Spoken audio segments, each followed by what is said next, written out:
चला मग मित्रांनो, यूट्यूब चॅनलवरती सरचे स्वागत करत आहे. मग आपण जाणार आहे पिंपळगाव धरण बघण्यासाठी. आपण आहेत आता सध्या मानिवडो शोच्या टोकालेत. आपण पुढे आहे तो समोर दिसतो चावल किल्ला. हा बघा, हा आहे चावल किल्ला. तुम्ही पाहू शकता चावल किल्ला. आणि आपण हा रस्ता जो गेला आहात समोर नाणेघाटाकडे इकडे, आणि हा डायरेक्ट जुन्नर. चला मग आपण जाऊया पिंपळगाव डॅम बघण्यासाठी. आणि आपण शेवटच्या मांडव धरणाच्या शेवटच्या टोकाला पुढे समोर दिसतो तो जीवदान किल्ला.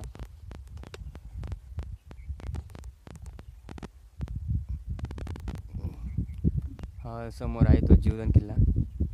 आणि आपण आता जाणार आपला मांडव धरणचा पूर्ण असं पाणी खाली सोडल्यामुळं आपल्याला धरणात पाणी बघू शकता. हा दौंड्या, त्या काही वर्षापूर्वी विमान पडला तर तो दौंड्या डोंगर. आणि आपण जाणार त्या रोडने पिंपळगाव डॅम बघण्यासाठी. चला मग पिंपळगाव डॅम बघण्यासाठी. चला मग मित्रांनो, आपण या रस्त्याने चाललेले पिंपळगाव डॅम धरण बघण्यासाठी.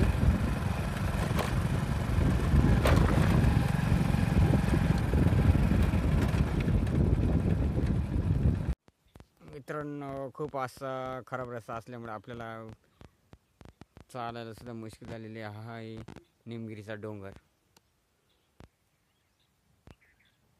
हडसर आणि निमगिरी हा किल्ला आहे, निमगिरी किल्ला बघू शकतात. आणि इकडे आहे तो. चला मग मित्रांनो, आपण फायनली पारगाव फाट्यापासून 2 किलोमीटर असलेलं आपण ते पोचलेले. आणि हा बघू शकता, हा बोट हा गेलेला आहे अहमदनगर, पुणे, नाशिक.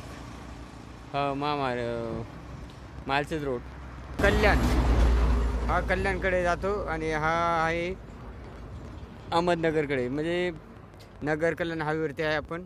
आणि आपण थोड्याच अंतरावरती आपला पिंपळगाव डॅम धरण आहे, तिथं आपण जाणार आहेत. चला मग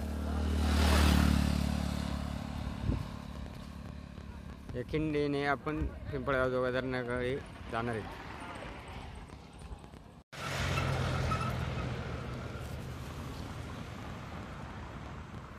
मित्रांनो, या खिंडीपासून आला का आपण थोड्याच अंतरावरती पिंपळगाव डॅम हा धरण आहे बघा.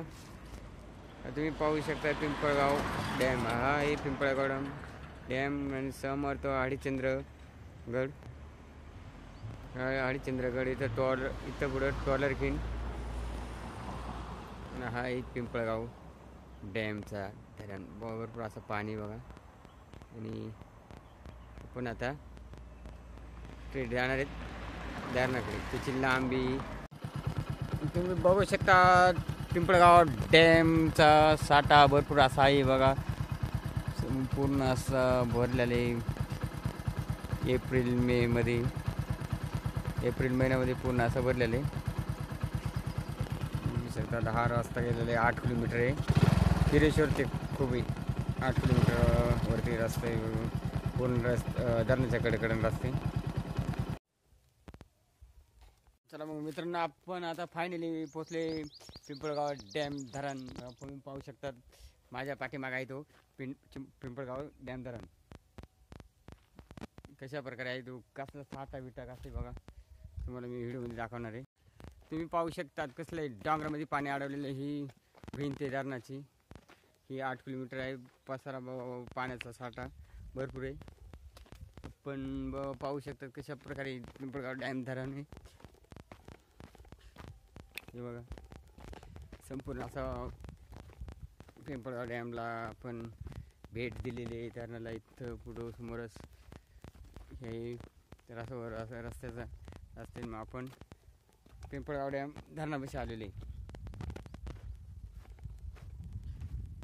पाण्याचा साठा सगळं मासे बिसे भरपूर आहेत धरणामध्ये. ते बघा,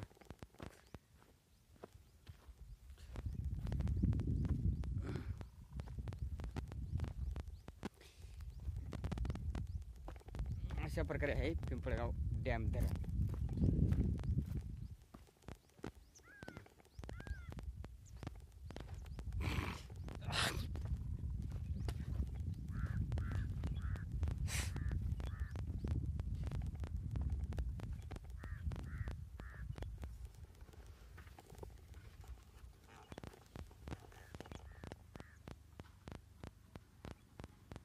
भरपूर असा साठा केलेले पिंपळगाव डॅम धरणामध्ये.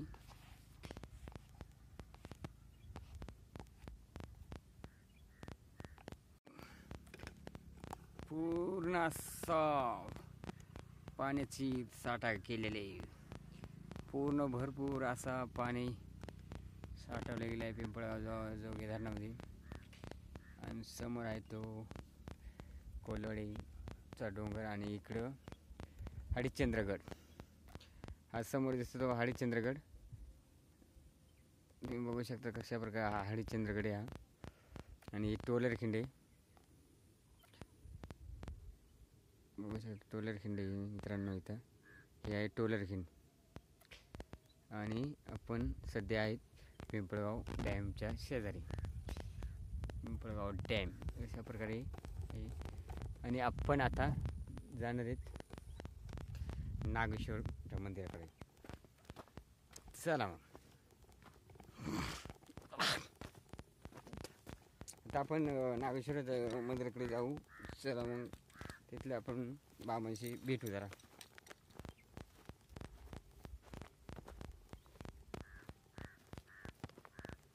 पूर्ण असा इथपर्यंत पाणी.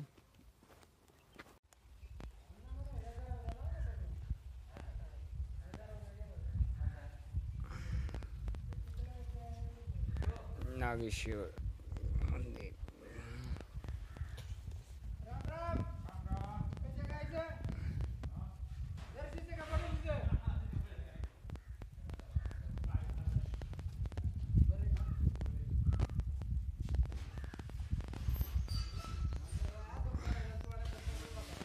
चला मग आत्ता आपण देवाच्या मंदिरात गाभाऱ्यात प्रवेश केलेले. कासव आहे पहिल्या सुरुवातीला. कासवाचे दर्शन घेऊन नागेश्वराच्या दर्शन घेऊ.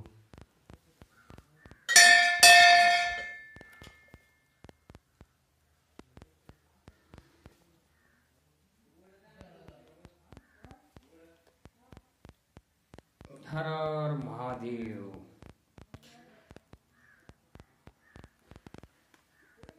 कशा प्रकारे राहत नाही बाबा.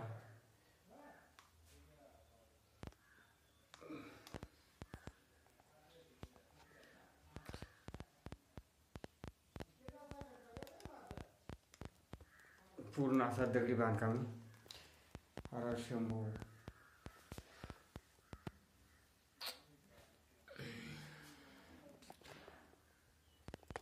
ओम नमः शिवाय.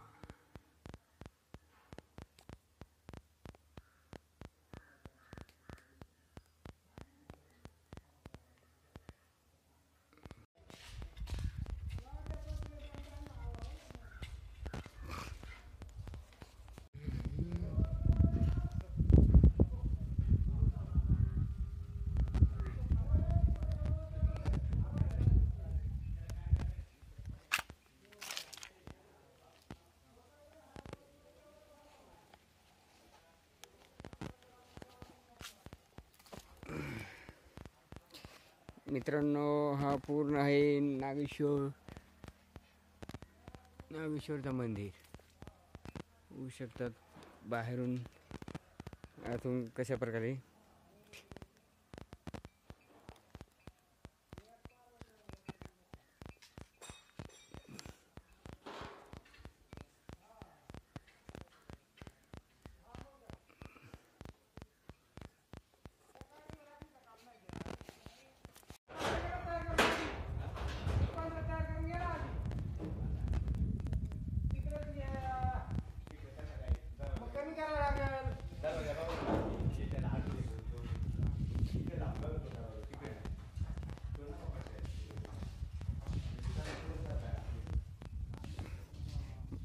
महाराज कुठले महाराज. आता नीचा फोटो काढा जरा काम. बायको एक ठाकरा द्यायची ना पैसे द्यायला. बायको नाही ना कोण देईन आता. ठाकरा तू बघा शिकला बऱ्या. महाराज इथंच कुठेतरी बघा एखादी येडी वाकडी. हा पक्का काम करतो ना. आधी काळी कपडा घालून हिंडत.